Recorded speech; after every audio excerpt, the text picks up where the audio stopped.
إشارة.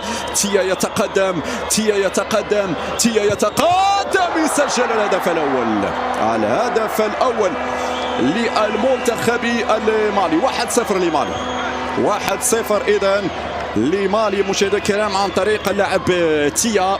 هذه الإعادة مجددا، تيا حطها في الشباك، الحارس اختار الجهة اليمنى. الآن الركلة الأولى للمنتخب المغربي. محمد رضوان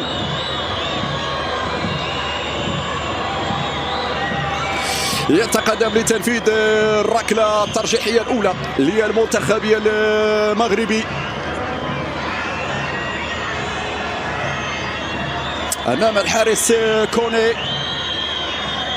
خد وقت كثير في وضع الكرة اللاعب محمد رضوان.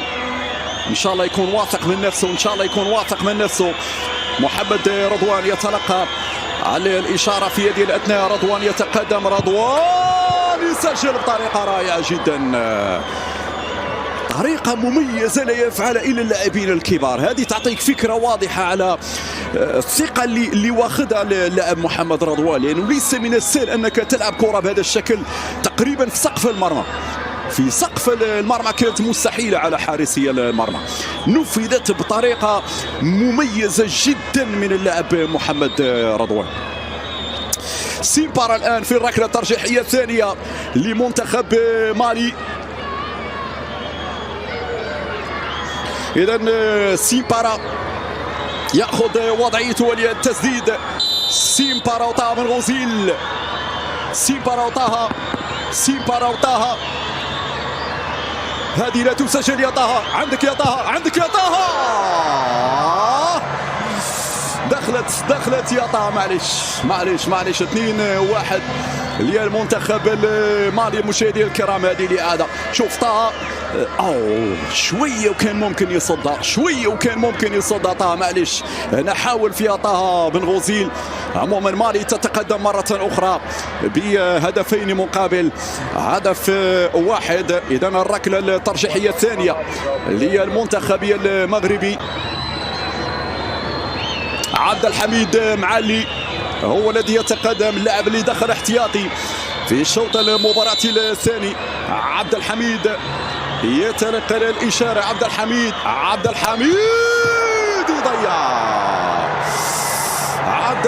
يضيع، معلش عبد الحميد يضيع الركلة الترجيحية الثانية، وبالتالي تقدم مالي بنتيجة هدفين مقابل هدف واحد. هذه الإعادة مجددا، هذه الإعادة مرة أخرى. هنا مشى الحارس المرمى، مرت بمحاذاة القائم الأيسر، وبالتالي أول ركلة ترجيحية تضيع. عبد الحميد معلي إن شاء الله يرجعنا للتعادل. طه بن غوزيل.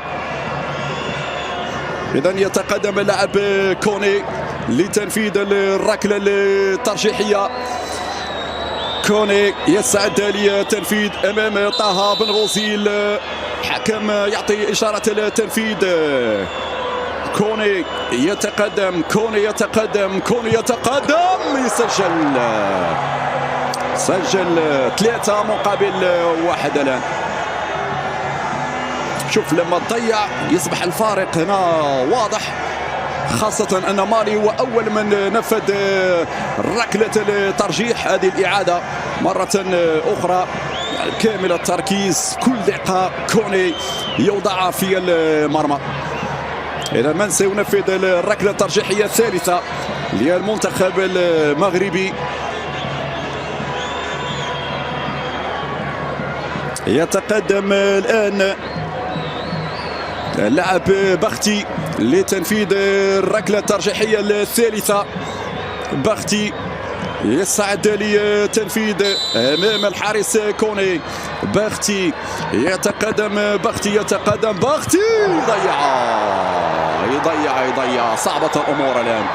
صعبة الامور الان على المنتخب المغربي يا سعيد، وعلى المنتخب المغربي. المدافع هنا من نفذ ركلة الترجيح. بختي والحارس يتصدى بهذه الكيفية. الركله الترجيحيه الرابعه الان للمنتخب المالي.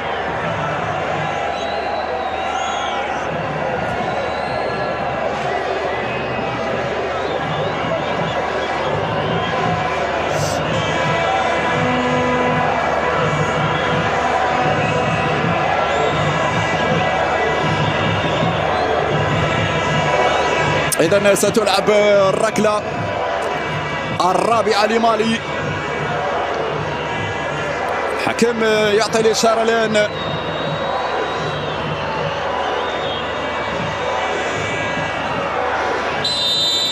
إذن تجي الإشارة في يد الأثناء. الركلة الرابعة يصدها طه بن غوزيل. برافو، يصدها طه بن غوزيل المغربي.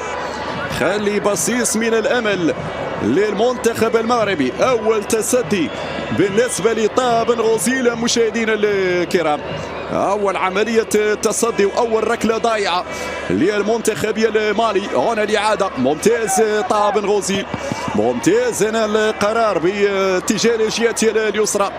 بالتالي تبقى النتيجه 3-1. اذا 3-1 في هذه اللحظات. تلعب الركله الان لعناصر المنتخب المغربي. حموني يسعد لتنفيذ الركله في يد الاثناء. حموني يتقدم، حموني يسجل نعم. 3-2 في هذه اللحظات، 3-2. والان الركله الخامسه.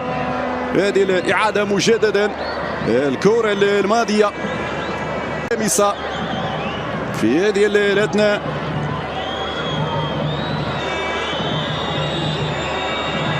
إذا مالي تسجل أمور انتهت، إذا تضيع تتواصل. إذا الركلة الأخيرة للمنتخب المالي مشاهدينا الكرام. طه بن غوزيل الحكم يعطي إشارة. تلعب هذه الركلة. طه بن غوزيل برافو، برافو في هذه اللحظات. يتصدى للركلة الثانية أمام ديارة، يتصدى أمام ديارة، وبالتالي يعود الأمل مجددا للمنتخب المغربي. هذه الإعادة مرة أخرى.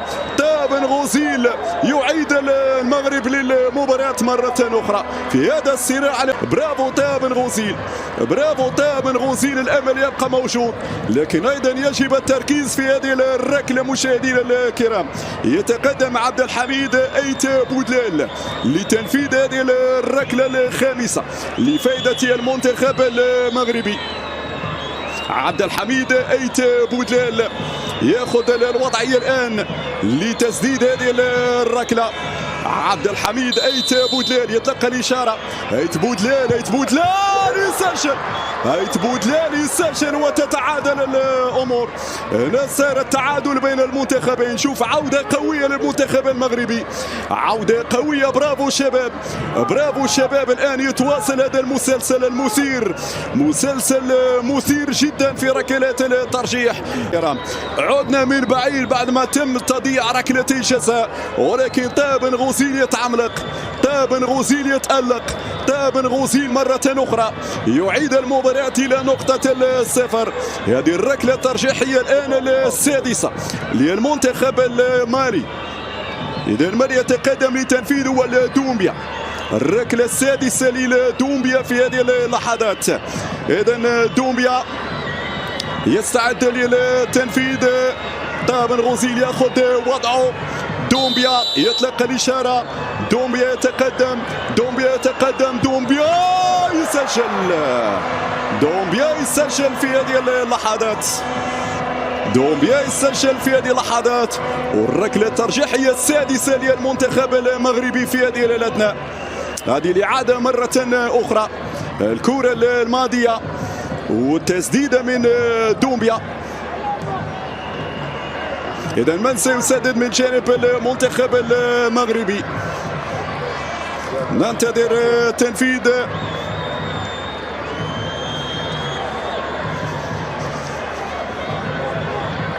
متوكل على ما يبدو في تنفيذ الركلة الترجيحية، بل وكتيبة محمد أمين كتيبة. يتقدم كتيبة، يتقدم كتيبة، يسجل كتيبة، يسجل في هذه اللحظات، وتعادل يتواصل يا مشاهدينا الكرام. يا سعيد يا شيبة لازال يحافظ على حظوظه، لازال حي في هذه المباراة. هذه الإعادة مرة أخرى، الركلة الترجيحية اللي نفذها بشكل ممتاز محمد أمين كتيبة. إذا الآن المجال للماليين، والركلة لمنتخب مالي. يتقدم اللاعب سانوغو. يلا يا بن غوزيل، يلا يا بن غوزيل، هذه عندك بن غوزيل، هذه عندك. ويتقدم سانوغو الآن لتنفيذ طه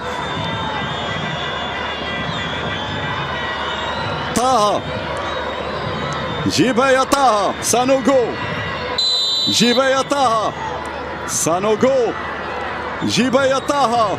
يتقدم سانوغو، طه سانوغو، ويسجل سانوغو، سجل سانوغو. هنا تحرك شوية قبل، خدا قرار بسرعة في تنفيذ الركلة. الحموني واضح التأثر على اللاعب، واضح التأثر على اللاعب الحموني. يعني مهما كان مصير ركلات الترجيح أنتم أبطال، أنتم أبطال حقيقة، لم يستسلموا، وبالتالي هنا الحوار لا زال متواصل. الركلة الترجيحية الآن المنتخب المغربي متوكل يستعد الآن لتنفيذ الركلة الترجيحية. هذه ليلتنا مع كوني. إذن المتوكل يتلقى الإشارة، يتقدم متوكل يسجل. برافو المتوكل، وقف الحارس، ثبت الحارس في مكانه. شوف لقطة معبرة، الحموني يذرف الدموع في هذه اللحظات. شيء النية، لاعب يتأثر كيف ما كان الحال، ولكن اليوم نعم انتم ابطال. يعني صورة معبرة عن لاعب طموح ولاعب يريد الانتصار. هذه الروح الانتصارية اللي الآن صارت عند اللاعبين الفتيان، وتكبر معهم ان شاء الله. إذا في ركلة ترجيحية الآن لفائدة منتخب مالي في هذه اللحظات. 5-5 بين الطرفين، 5-5 بين الطرفين. ستلعب الركلة الترجيحية في هذه اللحظات لفائدة المنتخب المالي. الإشارة تأتي بن غوزيل. برافو بن غوزيل، برافو بن غوزيل. يا سلام عليك، بطل يا ولدي، بطل يا ولدي، بطل. بن غوزيل يتألق. يا لا من عودة للمنتخب المغربي، يا لا من عودة يتعملق في هذه الكرة. برافو يا ولد، برافو. ثقتي فيك كبيرة يا بن غوزيل، لم تخيب ظننا يا بن غوزيل في التصدي ولا أروع. بن غوزيل على طريقة ياسين بونو يتألق في هذه المباراة. الركلة الترجيحية الآن لفائدة المنتخب المغربي. فؤاد الزهواني هو من يتقدم لتنفيذ هذه الركلة. إشارة تأتي. فؤاد يا فؤاد، برافو لأشبال الأطلس، برافو سعيد يا شيبة. منتخب يرفع الرأس، منتخب أعادنا إلى ذكريات كأس العالم، منتخب أعادنا إلى ذكريات المغرب وإسبانيا. هذا المغرب، هؤلاء أشبال الأطلس على درب وخطى. أكيد السود الأطلس من قطر إلى قسنطينة، من الدوحة إلى قسنطينة. هناك مع ياسين عشنا أجمل اللحظات، وهنا عشنا معك يا بن غوزيل أجمل اللحظات. برافو لأشبال الأطلس، برافو سعيد شيبة. جابوها الأولاد، والله جابوها الأولاد وفرحونا، جابوها الأولاد ورفعوا رؤوسنا، جابوها الأولاد وشرفونا. هكذا هم السود الأطلس، بل هكذا هم أشبال الأطلس. المغرب لا زال حيا في هذه البطولة، والمغرب سيتألق ويواصل المشوار. افرح يا سعيد، هذه ليلتك يا سعيد. هكذا ردة فعل سعيد شيبة، سعيد يسعدنا، سعيد يفرحنا، سعيد يأهلنا إلى المباراة النهائية أمام السنغال. مليون مليون مبروك لأشبال الأطلس والراية المغربية خفاقة هنا في قسنطينة، هنا في الجزائر. لا صوت يعلو على صوت المغرب، ولا صوت هنا يعلو على صوت الأشبال. الراية خفاقة. فرحة كبيرة وهنيئة لكل المغاربة من طنجة العالية للقويرة العزيزة. المشوار يتواصل والنهائي سيجمع المغرب مع السنغال. مرة أخرى مبروك، ألف مبروك. شكرا بهذه الصور، ودعكم على أمل لقاء بكم في فرصة قادمة بحول الله تعالى. إلى اللقاء.